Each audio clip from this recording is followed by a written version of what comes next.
बच्चों, आज हम मीराबाई के दूसरे पद की व्याख्या समझें। सबसे पहले इसका संदर्भ। प्रस्तुत पद हमारी पाठ्यपुस्तक आरोह भाग 1 के काव्य खंड से अवतरित है। इसकी कवयित्री हिंदी साहित्य के भक्ति काल की सगुण भक्ति काव्य धारा की कृष्ण भक्ति शाखा की अन्यतम कवयित्री मीराबाई हैं। इसके बाद इसका प्रसंग आएगा। प्रस्तुत पद में मीराबाई की श्री कृष्ण के प्रति अनन्य भक्ति भावना व्यक्त की गई है। अब इसकी व्याख्या। पग घुंघरू बांध मीरा नाची। यहाँ मीराबाई पैरों में घुंघरू बांधकर अपने आराध्य देव को रिझाने के लिए नाचने लगी हैं। मीराबाई कहती हैं, मैं तो मेरे नारायण सु आप ही हो गई साची।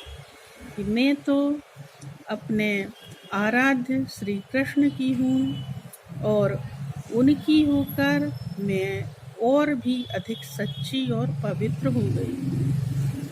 लोग कहें मीरा भई बावरी, न्यात कहे कुलनासी।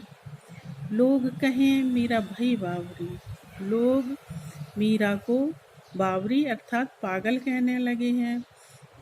पागल इसलिए कहने लगे हैं क्योंकि वो राजसी ठाटबाट छोड़कर साधुओं का रूप धारण कर लिया है और साधुओं के साथ रहने लगी हैं। न्यात कहे कुलनासी, और उनके कुटुंब के लोग, न्यात अर्थात कुटुंब के लोग, उन्हें कुल का नाश करने वाले कहने लगे हैं क्योंकि वह राजसी मर्यादा के विपरीत कार्य कर रही है। विष का प्याला राणा भेजा, पीबत मीरा हाँसी। राणा जी ने उनको उनकी जीवन लीला समाप्त करने के लिए जहर का प्याला पीने के लिए भेजा। मीरा वह भी पी गई। वह और उसके बाद वह हंसने लगी। उनकी इस हंसी में व्यंग छिपा हुआ है कि कृष्ण भक्ति में इतनी शक्ति है कि वह जहर भी उनका कुछ नहीं बिगाड़ सकता। मीरा के प्रभु गिरधर नागर सहज मिले अविनाशी। मीराबाई कहती हैं कि मेरे आराध्य प्रभु गिरधर नागर श्री कृष्ण जी हैं जो भक्तों को सहज ही प्राप्त हो जाते हैं और अविनाशी हैं अर्थात कभी नष्ट ना होने वाले हैं। इनकी भक्ति कभी नष्ट ना होने वाली है। अब इसका काव्य सौंदर्य आएगा। काव्य सौंदर्य में मीराबाई की भाषा राजस्थानी मिश्रित ब्रज भाषा है। इस पद की भाषा सरल है। यहाँ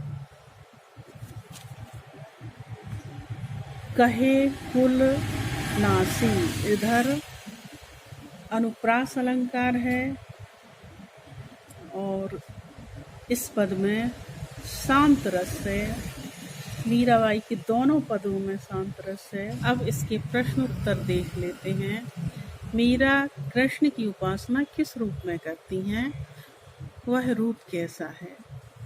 मीरा कृष्ण की उपासना पति के रूप में करती हैं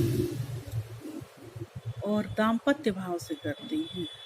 श्री कृष्ण का वह रूप अत्यंत मनोहारी है। वह सिर पर मोर मुकुट धारण किए हुए हैं और मीरा को उनका यही रूप प्रिय है। नेक्स्ट क्वेश्चन, भाव शिल्प सौंदर्य। इन पंक्तियों का ये व्याख्या में सारा आ गया है।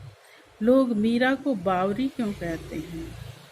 लोग मीरा को बावरी इसलिए कहते हैं क्योंकि उन्होंने राजसी ठाट-बाट छोड़कर साधु सन्यासियों का वेश धारण करके साधुओं जैसा जीवन व्यतीत किया, इसलिए लोग मीरा को बावरी कहते हैं। और शादीशुदा होते हुए भी श्री कृष्ण को अपना पति माना, इसलिए लोग मीरा को बावरी कहते हैं। मीरा जगत को देखकर रोती क्यों हैं? मीरा जगत को देखकर इसलिए रोती हैं क्योंकि लोग सांसारिक माया मोह में फंसे हुए हैं और अपने स्वार्थ के वशीभूत कार्य करते रहते हैं।